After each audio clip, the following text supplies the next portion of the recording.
Pas de ma colle.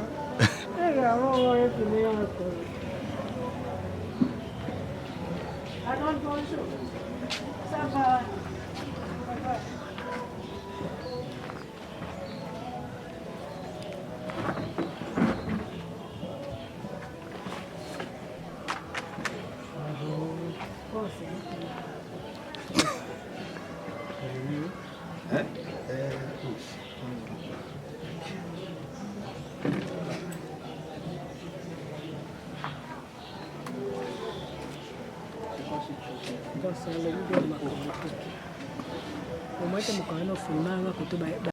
Shalom, shalom bana nzambe nyonso place bozwami bambote na bino balandaka EHP Media bino nyonso tout place bozwami bambote na bino lelo toye lisusu kati na oesika e toye na biso moko te ndengo ezalaki liboso kasi lelo tozwi visite ya prophète Jonathan ensemble na bandeko lokola révérend pasteur Rick Mans et puis tozana mama Gertrude oyo ba accompagner prophète Jonathan togoye ba raison ya prophète Jonathan na kati ya émission ayeko rendre visite na ndeko na biso Julie Ngandu oyo to botalaki ba vidéo oyo tozana ye na kati awa déjà toko pesa maloba na prophète Jonathan ameka ko talisa biso muke raison ya visite na ye kati na oesika et bonjour prophète. Shalom papa. Bonne santé, bonne musala nzambe. Nasepela kamingi na mutuna na wana papa bonne santé. Kasi na ko répondre au boy. Makomelo biso ki ya nzambe akobatela te. Amen. Oya kokanisa kobatela nesika na ezali kosala mosala na pamba. Amen. Ezala ngai, ezala yo, ezala papa pasteur, ezala mama Gertrude. Nakanisi ezala bandeko bazolanda biso. Nakoloba ete soki tozobika tozana bomo ezali na sena ngolo na nzambe. Donc santé kolonde azako batela. Voilà. Voilà, santé kolonde azobatela biso to souhaitaka so to kuta na basali ya nzambe boye na balandi na biso ba etozali na plateau to bénéficier na grâce kouta na serviteur dédié soki libondeli et ko salema bongo to kota na mituna na biso. Merci na sepeli to zongisa makanisi epai na nkolo toleka na koloba liloba moko kati na mabondeli. Amen. Tokangi miso na biso. Celui qui vaincra sera vêtu de lin. Son nom restera dans les livrets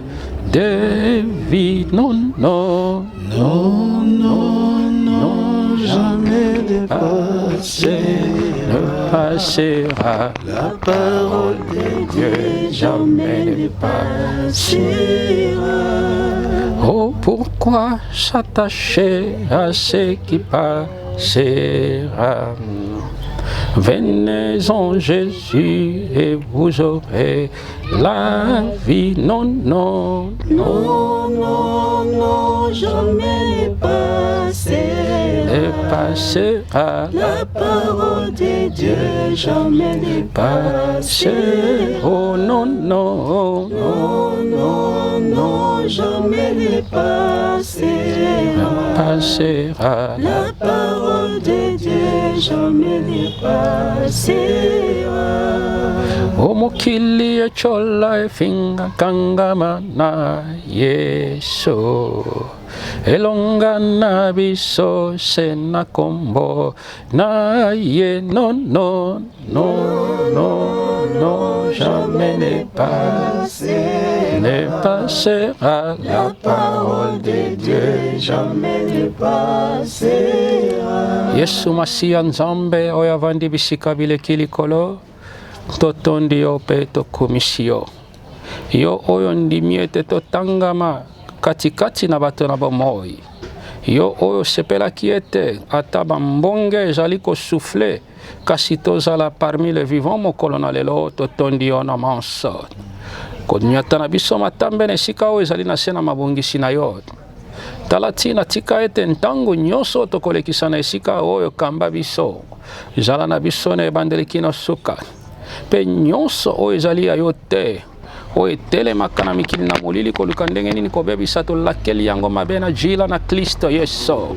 ekende mosika bipai bikauka kovanda kozela kino mokolo na esambiselo na suka tia maloba na yo kati na biso biso tende toloba kasi yo nde oloba kati na biso tika ete nkolo moko na moko oyo tozwami na esika oyo yawe ozala mokengeli mpe mobateli na ye lokomo masanzo likembo ezonge epai na yo na kombo na nkolo Yesu banso tolobi mpe tobondeli amen. Amen. Merci. Merci. Voilà, merci beaucoup Bandeko Balandi. Je crois biso nabino tokoti vraiment nakati ya émission na biso prophète Jonathan tomoni lelo mardi le 24 le 25 plutôt oyeko rendre ndeko na biso Jilingandu visite n'habité moi liloba par rapport ya visite na yo. Merci beaucoup. Kola pambola yo papa. Bible le but il n'y a pas de plus grand amour que de donner sa vie pour les autres. Amen. Na ebipo na nini naza koloba yango. Yo moko zali wana c'est vrai kokokaki kozala na occupation na yo à gauche et à droite en tant que journaliste. Mais tango yo ki kelelon olobi non natika nano. Wana zali maloba na nga introduction papa parce que nalinga ko kende mbango lokola ngulu te na koyanola sans que na memana no liziba na makambo. Amen. Même na kati na Israël, il arriva un temps tango trompette zalaki kobeta moto nyonso peu importe mosala zalaki kosala il cessait pasteur si je ne me trompe pas aussitôt à kosala mosala na ye pe azalaki kokende na rassemblement kokende koluka koyeba kelelo ebeti sangoni ni lisusu nkolo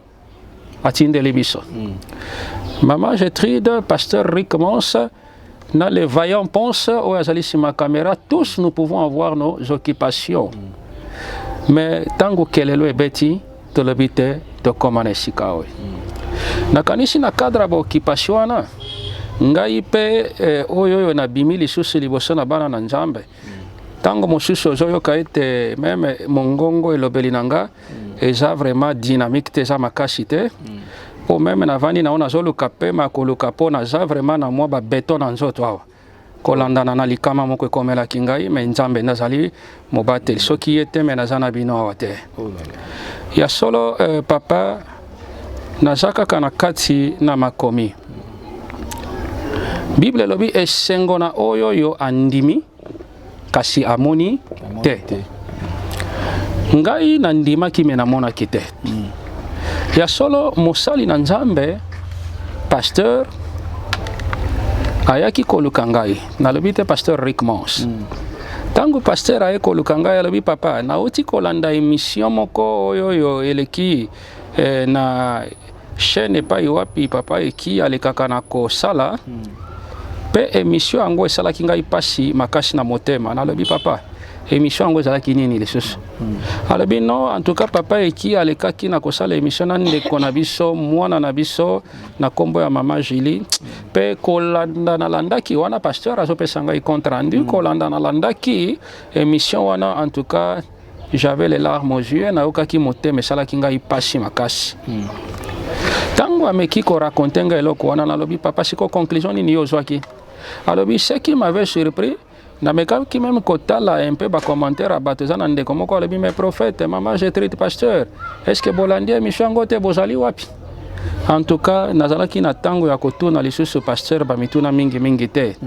mais déjà na kati na motema na ngai nazalaki convaincu pe mawa wana o pasteur ayokaki na kabolaki yango elongo na ye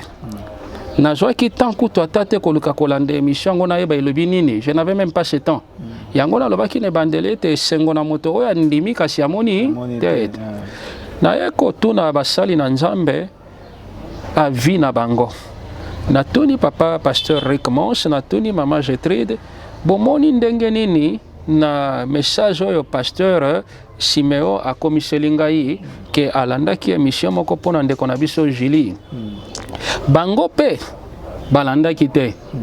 balandaki émission wana te mais Ba accompagner kinga dans la vision bandima ki yango balobi papa on doit faire quelque chose. Et sengeli vraiment to sala eloko ata ya moke. Bible lobi na moke to sala nango to sala nini toka bolelongo na bandeko bazali konyokama. Nde tolekaki na koloba non azali ndeko na biso azali mwana na biso. Po omoni papa esengeli bokesani ezala kati na bakristo na bapagano. Biso toyebi nkolo esengeli tozalaka pe attentif pe attentive na kanisi na kolela to na pasi ya bandeko mosusu. Po soki biso bakristo tokoleka na kosungana te tokoleka na koapporter pierre de contribution na biso te mpona bakristo mosusu bandeko baza konyokoma ekozala pe mwa pasi regrettable. Nde nsima na kosangana na bandeko tosololaki tolobaki no totambola mokolo na lelo malembe tokoma na esika tomona ndeko na biso mpona oyo moke nkolo aleki na kopourvoir tokabola yango elongo na ye toyoka pe ye kozala malamu mingi. Voilà papa un peu oyo nakokaki koloba kolandana na motuna na yo objectif to cause ya boyei na biso katina na esika oyo kolo apambola yo. Voilà, merci beaucoup Julie Olandi bien ndenge prophète alobi visite na bango kat na esika kasi tokozongisa micro moke pa ya Julie avant maman Getrito pasteur Azwa Maloba. Julie oko répondre na raison oyo ya visite ya prophète awa et puis oko relater bango mwa moke oyo zali. Donc tout un micro. Voilà, malobeza pa na yo mutu oko talisa bango oyo zali et puis raison ya visite na bango omoni yango ndenge nini après osale biso osaleli bango po bayeba bazwa pe makanisi soki bazala na mituna na sima. Na sepe makasi na visite na bonde baye kotalanga esalinga bien makasi parce que nazalaki na mawa moko namoni ke naza na kati ya bapapa naza pe na kati ya bamama. En tout cas esengo nanga vraiment nzambe apambola bino abakisi ebele baza ebele te ke balonga esika bazali baya koluka moto lokola ngai baya kotala nga epesi ngai esengo makasi. Nzambe apambola bino abakisi ebele na oyo bokaniseli ngai mposa na ngai ezala lisusu atake boye kotala ngai botika ngai te bolandela ngai na bapriere parce que eza pasi mpona ngai bolandela ngai ezala bien po eza na bato ebele mosusu baobenga baoloba ke Julie ndenge ofandi bongo eza nzambe alingi yango te eza bato ya mokili me nazoyeba te ezoloba nini me nayebi ke na nzela losambo solution ekozwama. Merci na bino nzambe apambola bino. Voilà wana ndenge bango bauti raison ya visite na bango remercier bango kasi soki olingo yebisa bango mwa lisolo na yo tam mosusu esunga pe balandaki te na émission ya liboso Julie aza nani Julie abotami na baboti baza wapi mwa lisolo na yo moke soki okoki kotalisa basali ya nzambe baye kotala. Naza fin de père de mère. Papa maman akufa tikanga na âge à 3 ans. Papa yaka kokufa tiki ngai akufa en 2003 na tikala na koko to na tika na koko avant on a yana ne pas koko nazala ke pa papa leki wala ndi papa na ngai to nazala ke pa papa leki mwasi ya papa leki abanda kunyokolanga alobaki ke naza dine te nazala na ndako na ye na pembe na bana na ye kota kende naza handicapé esala bango soni emso bapaya na bango so baye bamoni ngai esala bango bien te. Mama leki wana azalaka soki alambi apesa ngai biloko ya kolia te na bandolala nzala soki aninga apesa ngai biloko ya kolia lelo lendi aya apesa ngai lisusu biloko ya kolia lendi oyo ezoya soki atieli ngai mai ya sokola lelo lendi nakoya soki osokola ti lendi oyo ezoya mpe en plus biloko wana banda kotiela ngai na makasa makemba abike nga kokolia na basani na bango te o bana na ye bazolia nga pe nalia abanda otila ngai na makasa makemba au moins so alambi fufu akaboli me babi kokoto etikalaka na kongoli atieni nga na kasa apesi nga biloko kolia to bana sufraki makasi ekomaki tina bana na ye babanda kobeta nga babambanga mabanga nakondaki nakomaki kosenga liwe pa Nzambe pe en plus esika kolala nazala nango te babanda olalisa nga eza na ndako moko boye esila te ka na kati wana bazolalisa nga na ndako wana donc baolalisa nga na ndako wana lokwa papa leka banda kovoyage abanda na basaki ya fufu mona bazwi saki moko bapesi bakateli ngai eza lokwa mbetu na nga na banda olala saki moko ezalaki lokola dra na banda ofinika siko na kati ya ndako wana omona mbula ezobeta se mbula ebeti nga azalaka na ndako wana ata na poli na olamuka na ntongo mpe en plus nazalaka kaka na elamba mibale wana soki na change soki place wana lali elamba wana pe kozala tango elamba wana ekozala ate poli na wana mbula moye na change susu ezala te mwana azalaka bongo ti koko ayaka komona nga tant koko ayeba ayebisi eke otiki koko na okuna azosufri nde tango aye kozwa nga ake na nga na ndako tokoma kofanda na koko tant tofandi na koko ti koko abanda osala misala bilanga ta bisa bilanga na bapoto ndenge ezalaka bazolona ebanda okote na miso koko ayaka akufa miso tant koko ayaka akufa miso tokomaka kofanda na ye nde bato eglize bayaka balobi moyen yo ofanda lokwa ndako ozofutela moyen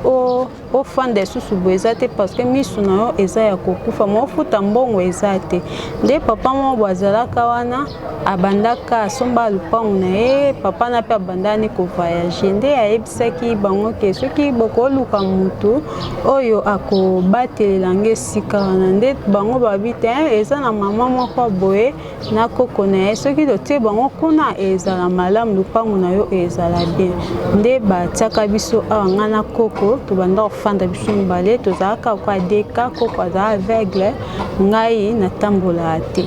nde sikoyo kofanda wana na banda kofanda wana na koko soki neti moto aye ayokeli biso mawa atinda aye otikela biso biloko alia ngam na banda emsu na lambi po koko pe alia kaka bongo ti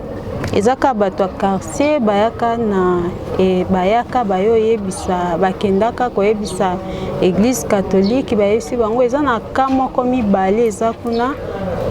koko na ye aza aveugle ye moko aza handicapé siko ndenge aza handicapé wana moye basala eza te nde bayaka ntango baye esala bango mpasi babika mibale bazovivre ndenge nini nde bayaka balobi ke lokwa koko azomona te to memana koko na hôpital batraite so basisi kotraite totala likambo na ye nsima nde bamema koko baopere miso koko po balobaki soki akoti hôpital moto afanda na ye aza te lokwa bazaka bango mibale foka koko na ye azala na ye nde sikoyo koko aye kobima asalaka 3 mois nde balandeli mpe makambo na nga baki na wileri bake kuna ntango tokomi na wileri balobi ke ifale baopere ngai lokwa nzoto na nge eza nanu pete miku eza nanu pete nzambe asala ye nga grâce nzoto ezala pete miku eza pete abifo baopere ye tonsko babifo baopere babi eza pasi mpo mokongo na ye moya biso topere yango eza te mokongo na ye ebongi akenda pe étranger mpo baopere ye mpo atambola normal bien il faut baopere mokongo sikoyo na miniti wana motu mpe ya kolandelelanga makambo wana lokwa azalaki te bafutelanga babiye ti kuna mbongo ezalaki te nde sikoyo bayaki kofuta kaka mbongo ya makolo ntango bafuti mbongo ya makolo baye koperenga makolo bapesi nga bapareil nakoma kotambola na bapareil wana ntango na banda kotambola nango ti corset eye kobeba corset ekobeba po ebatela mokongo ezwa ata makasi forme na telema epesi po corset wana epesaka mokongo makasi po na telema po po défaut vraiment eza makasi na mokongo nde wana tant pe corset ko beba après wana na sima balobi ke moye batika nga boye eza te bakotanga internat na ekola ta coupe couture nde bamemaka nga bakotika nga na internat na koma kotonga kuna na yekola coupe couture tant na école coupe couture na komaki na ngati na 6e na katanaki na ngai parce que moyen ya ko continuer ezala esulte nde bayaki mpe kotika na bango siko ntango na ye kozonga na ye okuta koko avimbi libumu abelaki makasi koko ayebisi ngai esali bien lokolo ye na ngai nakufa na nsima na mais lokolo ye esali bien namoni ke naozala lisusu te naokufa na ngai mais nzambe aobatelo kaka ngai esalanga mpasi na obi papa atikanga na koko place nini nakokende apa koko esalanga mpasi nakoma vraiment collection natali ye kaka ifo nalela ti maladi yaki su makasi akoma esortelema esu te akoma eka esika moko après na nsima wana koko aye kokufa ntango akufi bake mpe kokunda ye mpe nde natikali bato nyonso bapanzani nde mpe natikalaki na nga awa to natikali awa mikolo apres mokolo mpango aye koya alobi ke lokwa koko na akufi ye moto azalaki lokwa mokolo abandaki kokengela lupango na nga me lokola ye akei yo mpe osala nini oluka esika na okende nde nayeseki eke naza na esika okende te abi te ifo nabuka nabongisa lupango na nga eza sali te naza mposa natonga bilo na nga nangi nasala nde nayebisaki eke problème eza te ata libanda nakende nga kolala me tikelanga nanu ta nzambe ye moko ayebi nde nayebisaki na ndenge mpe akei na nde mpe natikali na bapasi na ngai nazosufri nango pasi mingi na mokongo na ngai ezoderange nga makasi susi na nga naza na mposa nakenda te église mais moyen okende église eza te parce que moyen kodéplace eza te naza ta na mposa ata ya moto oyo baninga oyo badéplasaka akokumba ye moko mpe ake église aye kozonga siko ndeti bavelo oyo mosusu wana moto atindikanga mpe moto atindikanga aza te nakokokangama na zelu awa na bamoi moto atindikanga aza te mais so ezalaki wana nakodeplace na ngai nake mpe nazongi susi na ngai eza wana mpasi na ngai eza monene yango wana nazosufri makasi nazosufri ekoma mosusu mpe nde nafandi ekoma mpe na moma moko moto ayeba abandi kofinga oti otali boye eloko osala eza te oza makolo te bakoki mpe babimi na bango batikinga nga moko butu ekomi nde naza bakoki obima lupango mobimba natika nga moko bakozonga ata 22h ata wamasi tozala na ye bakoki mpe abimi na ye natikali nga moko moto mpe akokoya asali nga mpe mabe abimi akei na ye parce que naza na sécurité vraiment te naza na pasi makasi nzambe moko kayebi. Voilà, yango wana moke histoire ya Julie. Donc je voulais assez que bino moko bien que boyokaki na lisolo pa ya pasteur Siméon, mais vous avez bien entendu histoire ya Julie yango wana et bandeko mosusu pe o bolanda ite na ba émission o elekaki je crois bolandi histoire ya Julie. Donc Julie azali orpheline de père et de mère. Donc azana badouleur na mukongo colonne vertébrale na ye eza ya ogumbama donc eke mupanzi il fallait quand même azwa opération pour na ezonga un peu droit et puis kolandela ye donc des fois azala na posa pa kende prière Julie ayembaka ameka koyemba mais aza pe na possibilité te azala na posa ya oyembela nzambe mais possibilité ya ko déplacer pour akende ayembaka exercer talent wana ezate na ebite Julie soki okoki komeka koyembela bandeko bazotala pe basali nzambe bazali awa bongo tokende na mituna soki ekozala to malobe ozala epai ya basali. nakoki oyemba parce que eza elo nzambe atie kati na nga soki nabombi yango nzambe atuna nga napesaki elo moko boye me ozalaki na temps osayelango te nayebisa nzambe nazalaki na moyen odeplace te moyen nabima ezalaki te me nazokumisa nzambe na nyonso asali kati na nga na pema oyo atie kati na nga yango naopeseka merci. Bolingo na nzambe bolingo na nzambe elekeli ngai na motema na ngai yo yokotoko siyo bolingo na ngai yo mpona maso osalelaka ngai etango nyonso tika ngai nayembela yo tika ngai nasalela yo ezali mpona koyemba na nga te solo ezali mpona mabina na nga te solo ezali mpona koyemba na nga te kasi ezali bolingo na yo ngolu na yo bikamwa na yo na gologota na gologota na gologota na gologota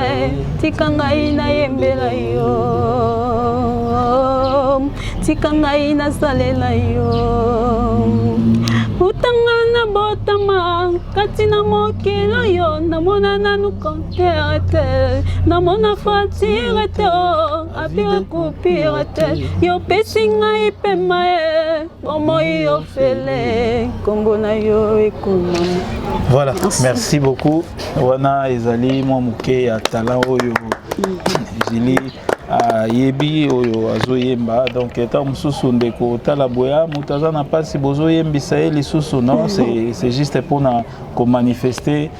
grandeur nzambe pe ko lakisa talent oyo nzambe a tie kati na Julie donc koki pe kozala possible lobby Julie asangisi banzembo to so ipa koza na nzembo na ya sali pe studio pour na nini te donc voilà na habité toko zo micro Julie on permettre biso to zone sa micro et pas ya voilà to et pas ya pasteur na habité le lobani no ko lobana nyonso sili koyoka lokola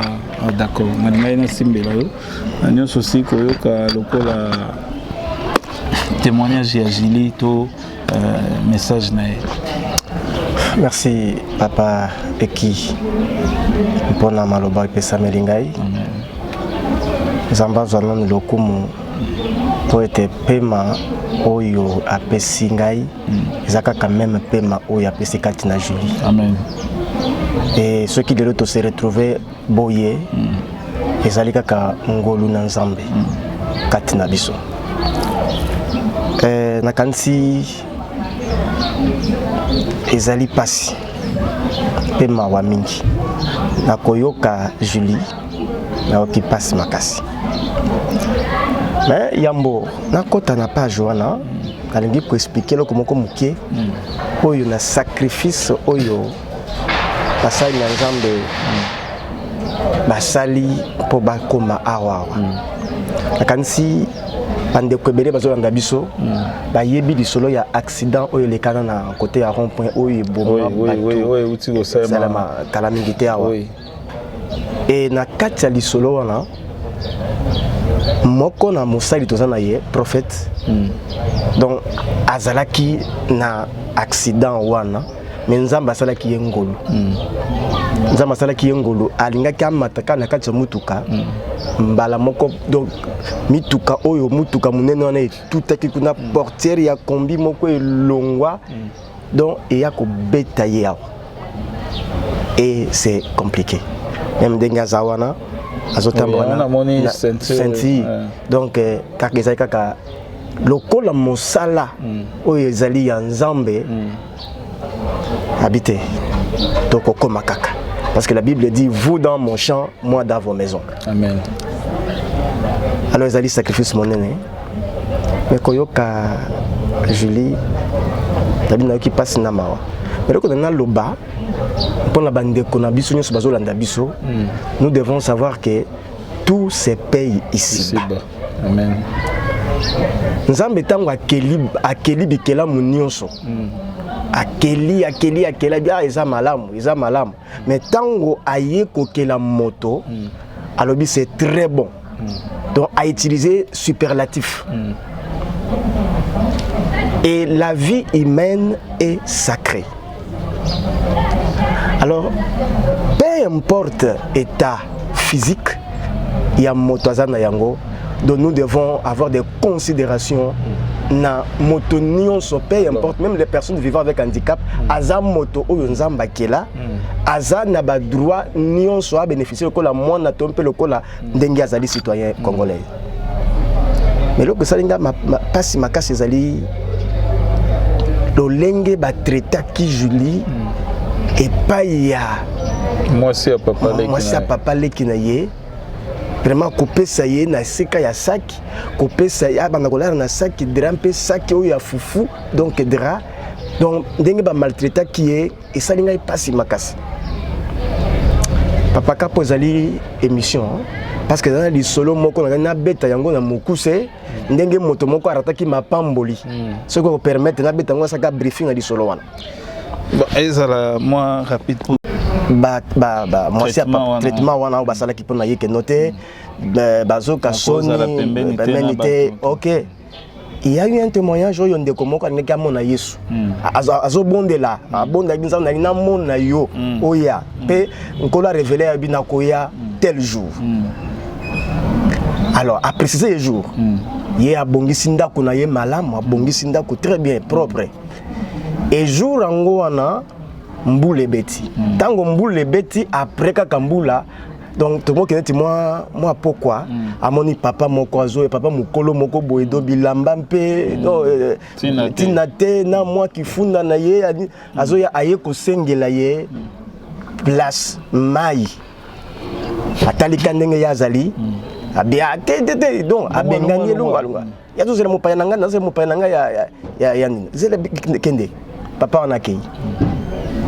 Yezela yesongo aya zela to komi 18h eleki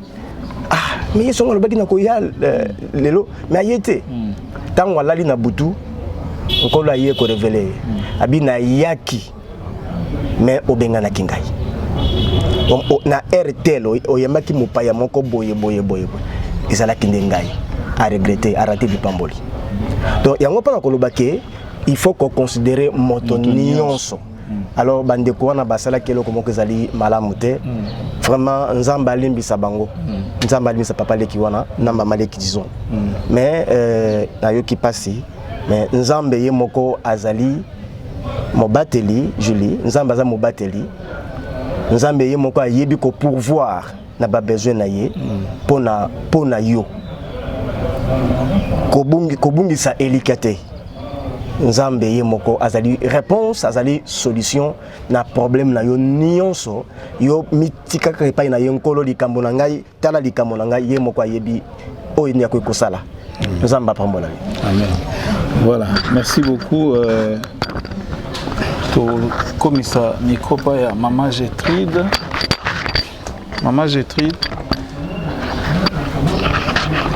outi koyoka Julie Denge a expliqué moke oyo ye azali et na ba explication nyonso wana lokola mama nino koyiko yebisa biso. En tout cas nzamba apambola nanu apambola Julie. Elle est une fille à féliciter. Amen. Malgré handicap naie, elle n'en a pas fait un problème. Malgré ba moquerie à bateau, elle est toujours positive. Et elle vient de nous le montrer. Notre talent qui toque au Nzamba Pesay. Amen. En France, j'ai eu à vivre naba handicapé. Na botama na livulu na quand livulu na koliona si manabiso zakina nani centre ya ba handicapé. Okay. Alors nos amis étaient des handicapés. Bazala qui a nature nyonso.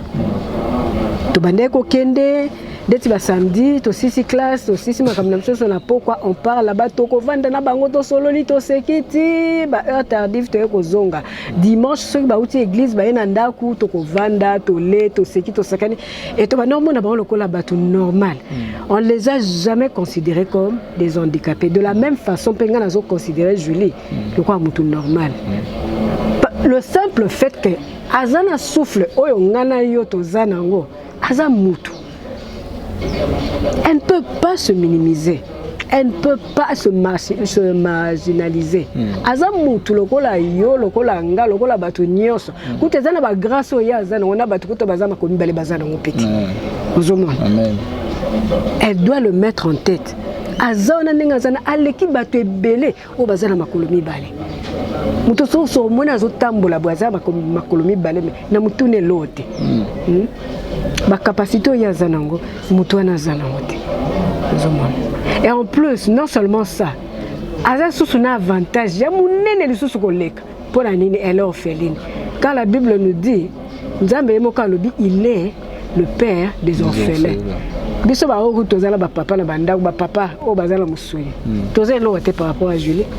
parce que tout ce qu'elle a besoin soit enseigné par Nzambe au pesai parce que papa na zangi ne lote azala nyonso yemo alobi na wolo na palata nyonso ezaye mabele o ezaye donc mokili nyonso ezaye papa wana à plus forte raison Julie ozangi loko ndenge nini. Il suffit peut-être que ayebi valeur na été ayebi te qui elle est mais ce qui ayebi qui elle est la limite que Julie a se plaindre pour ça papa moko o ezaki soka lobika sola nae a sola ina papa nae papa na tindele batutele lo tu vois c'est ça Julie au solo lina papa na tindeli yo batu c'est pour te dire que ozaya mutuya na miso nzambe biso peut-être toza absoluté na miso nzambe na meyo ozaya mutuya puisque ozaya ye il faut jamais mettre le négatif. Sois toujours positif. Aussi longtemps qu'on a un souffle de vie, aussi longtemps qu'on a ma boko na yo, maman, tu n'es pas la moindre. Oza mutuya. Lelo peut-être. Okoma Bible lelo ko la mukano mobola mais lobi ola muki mozui. On ne sait jamais. Na plan nzambe nous tous nous avons un plan tracé devant Dieu. Au botama boyete au botama boyete ndeko koma eza circonstance c'est peut-être que eza message on nzambe alingaki a talisolo comme peut-être que tu n'as jamais compris mais ce qu'on continue na mabondeli nzambe akoyebisa le pourquoi et à partir à wana ako transformer vie na et ce quoi oya koyeba le pourquoi et on peut se force moko bo et ayeko transformer vie na yo ba oyo ba sekaka yo ba pesaka yo saki olalela o ba tikaka yo ozo pole la bambula croyant que bangonde bazapo bazala makolomi bale ba mimonaki batu ba monike yo za mutu te kaka ba o ada bakoya kolanda yo bakoya kofuka mela Julie pardon limbisa Julie kaka de ba tina te ezana tina bango ba monaki ozana tina te mena miso nzambe ozaya mutu ya pe un jour nzambe wana mukola kotelema na bomo ina yo bakoluka ope ba oyeba valeur na yo en tout cas elo na ko yebisa sois positif handicap na yo ezong so aussi mate au contraire kutu ya ndefo comme le sommet et pesa makasi au soumettre problème ya nani ya moto et tout tozoloba batu bazo yoka oh nyosa ozala toucher ou amoni que vraiment aza en mesure aza capable ya offrir moto et pas ya Julie a hésité te po nzamba lobili boko epesaka epambolamaka rien eloko moko te bapesaka nzambe pe azongisaka te et puis quand Dieu remet azongisaka ne yo facilité nzambe na biso aza multiplicateur en tout cas na ebité soki na loba nini mais na pamboli nzambe ndenge nga moko na niati makolo na nga awa Julie pona nga za lekite maza mwana aza lokola mwana bato ba mona un peu normal mais nga mona yibi Julie pona nga aza mwana alors ndenge na considérer bana nga ndenge pe na considérer Julie tozali na baoccupation lelo kutu nake ata mosala te lokwa programme ezali tracé na bi nazokoma me ya kotala mwana na nde toye en tout cas napamboli nzambe napamboli ye mpona opportunité bapesi biso mpo tokoma oyo esika. Merci en tout cas, merci mingi. Voilà, merci beaucoup, merci maman. Ce que vous avez passé, micro pas quand on en pense. Merci beaucoup maman Gertrude, je crois bien mon Bolandi pour na magamba moto tozwa kita tokendaki pe ko tambola ko tala pour na moto to mona ki yango je crois bon on a déjà ndenge ba photo nango eza balancer wana moto wana bozo mona ba tsaki yango na valeur ya $1200 kasi to zwa kita ya kokakola na bango te po toza mbongo na maboko te so bokakola ba bon po pesa mbongo et robetisa biso mabaku na bateki yango wana tozwaki nanu temps ya kokakola yango te mais j'ose croire que ekoleka bien nzambe akosimba mitema ya baoyo ye mpona koluka kosunga Julie parce que kosenga kozala na posa ya kokende ndako ya nzambe eza eloko ya motuya makasi ebele bazali oyo babengaka nga utu na souhaitaka mpenza appellation wana te valide na invalide na monaka yango malonga mingi te mais oyo babengaka valide ta mosusu ayokaka ata posa ya kokende ndako ya nzambe te. Bon voilà, topesi maloba epai ya prophète Jonathan apesa biso maloba na ye po tokomi mpenza na mwa suka kasi nini oyo na nzela ya nyonso oyo Julie auti koyebisa biso toyebi te biso mpe tozalaki surpris koyeba ete prophète azalaki koné na niveau ya triangle accident oyo esalemaki en tout cas kuna bato bawaki ebele soki bato bazalaki na axe wana bazwi likama te eza kaka nzambe. Merci. Merci Nkola pambola yo papa pambola pe ndeko moko na moko tozwa minesika oyo ya liboso pona mwana na biso Julie nakangi maloba mibale ya motuya ya liboso uti deja ko révéler yango po na nyonso ya uti koloba atalisi bosenga moko église Bible lobi ete esengo na moto azali kozwa yawe nzambe mpe aza kotia ye liboso na nyonso namoni ete ye ainsiste mingi posa ya kokende église kasi makolo mpona kotambola mwa matata mpe ya mibale eza na makabo na molimo oyo nzambe atia kati na ye nakanisi touti koyoka biso nyonso ndenge nini auti kointerprete cantique ya Samuel Matou. En tout cas moi je ne m'attendais pas à koyoka mongongo wana. Vraiment une voix qui m'a un peu surpris. Moi je pensais que j'étais devant Marie Misamou ici le kana kotika biso. Donc vraiment une voix très très très angélique. En tout cas ndenge pasteur auti kopesa même lisese ya moto asosolaka te te baya azalaki kobengana ora kayambaka nde masia ndenge moko pe mama auti kotalisa vraiment ya motu ya ndenge nini ete nzambe wana azali nzambe na papa na orphelin nakanisi ngai nakoloba kaka na mokuse boye ya liboso oyebi papa mieux vaut na investir ngai soki nazali nango malamu mingi na investir même ba million na ngai na makambo ya lolenge oyo na esika nakende kotonga ba immeuble oyo ezanga ntina mpe kotikala na mokili oyo ya mibale ntango oyo tozwi na esika oyo na mwana na biso kolandana na témoignage na ye namoni papa kosunga ezali motuya ezali malamu kasi mabondeli likolo na kosunga ezali lisusu malamu mingi koleka. Moyini Satan azalaka tellement rusé pa yebaka kose camoufler na makambo na sosoli eloko moko ete problème ya Julie ezosenga kotika ye boye te kasi ezosenga lisungi kati na mabondeli pe biso tokolemba na biso te parce que ezali mosala onkola apesi biso atanga ye makole kolemba mama Gertrude akotambola ata mama Gertrude akolemba pasteur Rick Mons akotambola tokobondela nzambe afungolela biso nzela ata ne fiske mbala moko na semaine tolekaka kokutana na mwana na biso po toaportaka ye soutien na biso na mabondeli. Parce que j'ai compris que mosisa ya makambo nyonso euti na maboko na bato mpe nkolo aza kosenga ete tosungana na ye na mabondeli. Mpe ndeko nyonso oyo ya komona motema na ye tutisami to esimbami nemfiske mpo na velo wana oyo ya lobi velo ou moto? Ok, moto, mais moto yango eza te neti oyo namoni oyo ya bango eza moto moko spécial oyo akoki ye moko kose déplacer kokende kosambela nzambe. Problème ezali te, nzambe akokanisela mpe ndeko wana. Vraiment papa naza na mingi ya koloba te,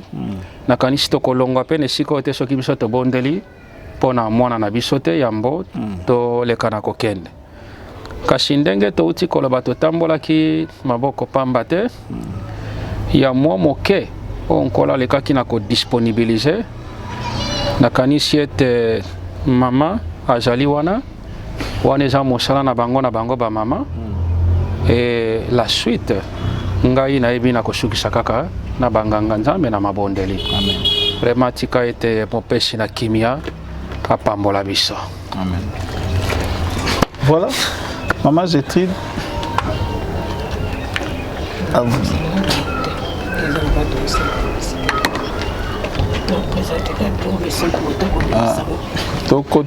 Côte c'est là. Bon. Et puis que voilà, maman Gertrude comme ça, tokogi na biso kotika tozwaka ata na libonde parce que Julie akoza na difficulté ya komema biloko ata so tobimisi yango bongo soki biso tosilisi awa tozwa temps ya koede ye kokotisa yango na kati parce que ye moko aza na déjà wana na porte. Donc merci Jésus. To kangi miso na biso po toleka na kobondela nzambe. Nasepelaki mingi na mongongo na yo mama. Mongongo na yo ezali nano toute jeune mpe ezali kitoko makasi mpe nakanisi ete okokamba biso mpe na mwa loyembo oyo ngai na kotinda efungolela biso nzela na mabondeli tokangi biso na bisala. Yonde ya motu ya po nanga ya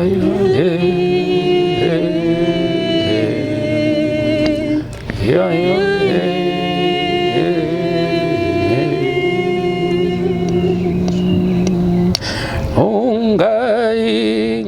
nakosuka boyete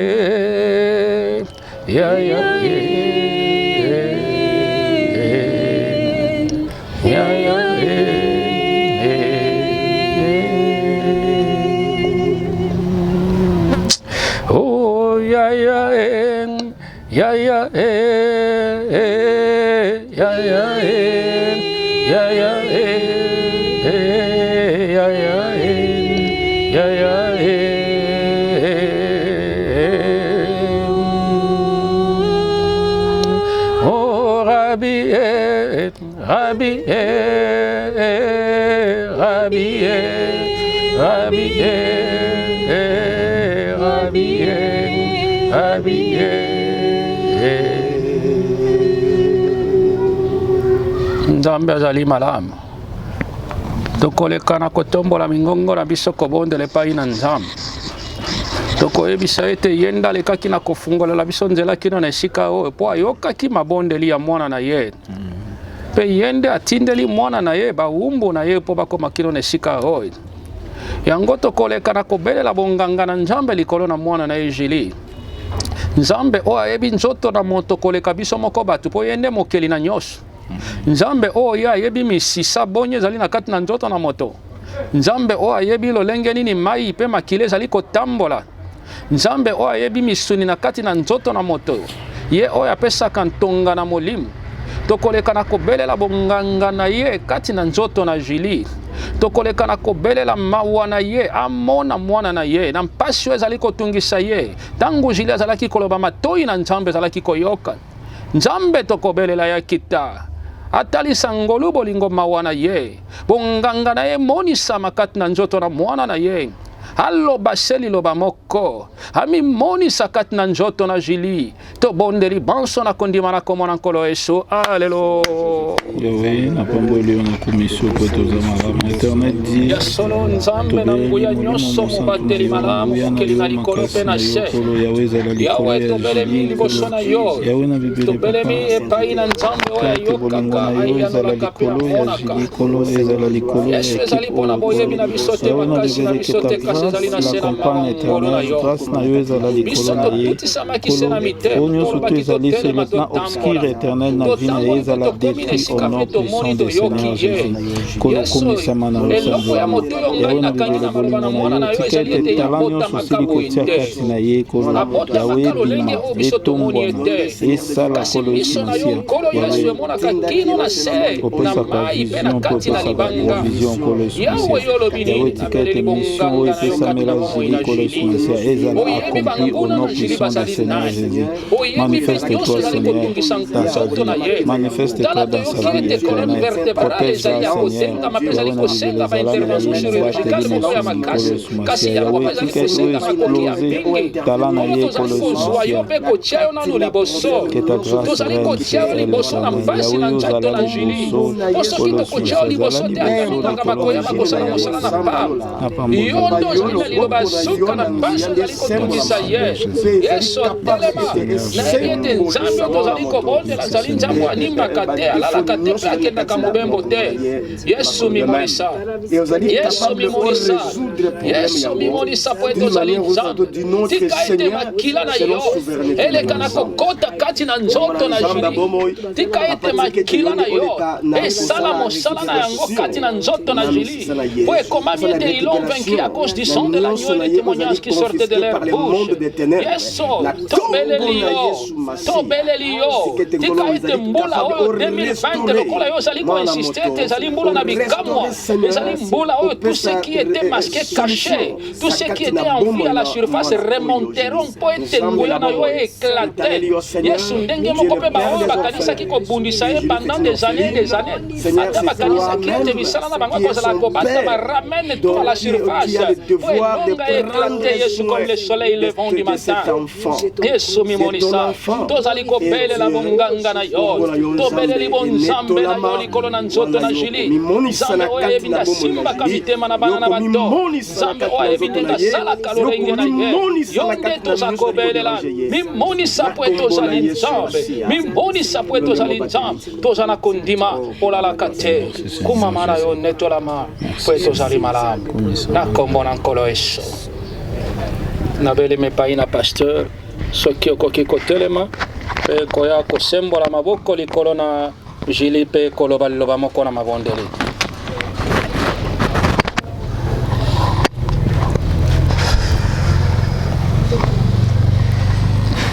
Merci nkolo na biso ozali mosantu ozali eyano na Julie ozali solution na Julie Yesu masiya tango yo yaki na sena moi oyo obikisaki batu na malade obikisaki ba personne vivant avec handicap obikisaki bokono nyonso nkolo oyebi oyo ezali ko déranger Julie peu importe origine na yango na kombo na Yesu masiya na telemeli nyonso ezali ya molili oyo nyonso ezali ko bloquer ezali ko kanga Seigneur de gloire ete mwana na moto azala na kati na eta oyo Jésus nkolo makomi na yo etalisi ngai na mokana na acte 12 comment Pétero azalaki kokangama na kati na prison mais l'église était en train de prier et Seigneur yo kitsaki mwanje mpe ba chaîne katamaki mpe Pétero abimaki na prison nkolo motindo nyonso na prison oyo mwana moto azwami lelo nazako déclaré par le nom de Jésus-Christ albima na kati na prison ba chaîne nyonso katama Seigneur tikete o restaurer mwana yo na kombo na Yesu masiya yo zali souverain na lolenge nyonso kosala mpo ete mwana moto azwa lobiko Seigneur esalemela ye kimia na yo mosanto umela kati na Julie yo mobateli malamu obatela ye na butu na colonne de feu et la journée na colonne de nuée et ngolu na yo mosanto za la kati na ye Seigneur de gloire pesa ye esengo ya kosalela yo toujours ya kobondela esengola kotanga makomi na yo et kokisa o ezali mokano na yo na bomo na ye, non la volonté de quiconque ou des esprits ou des sorciers, des occultistes. Seigneur, rien que ta volonté soit faite dans la vie de notre enfant. Au nom de Jésus, nous t'avons ainsi prié. Amen. Amen. Merci. Voilà, ça n'est fini pour aujourd'hui. Ezalaki Yabino Ekibumba a présenté l'émission. Toyambaki prophète Jonathan, révérend pasteur Rick Mans, Oyo Tozaki na bango na plateau, sans oublier Maman Gétrude, Oyo Tozanaye Bongo, Toyaki ko rendre visite et pas ya Jili. Jilingandu oyo tozana epe awa voilà tokomi na suka vraiment ba enyo surtout balande mission bino ba numéro ezali wana bo contacter biso oyo azana message oyo azana likambo ya koloba bo hésiter te bo komela biso bo benga biso tokoye bandenge nini ya kosolola na bino voilà tokomi na suka émission tolobi ensemble nde tosolola na bino nde toloba na bino. Glory be to God, gloire ezonga pa na ye. Bye.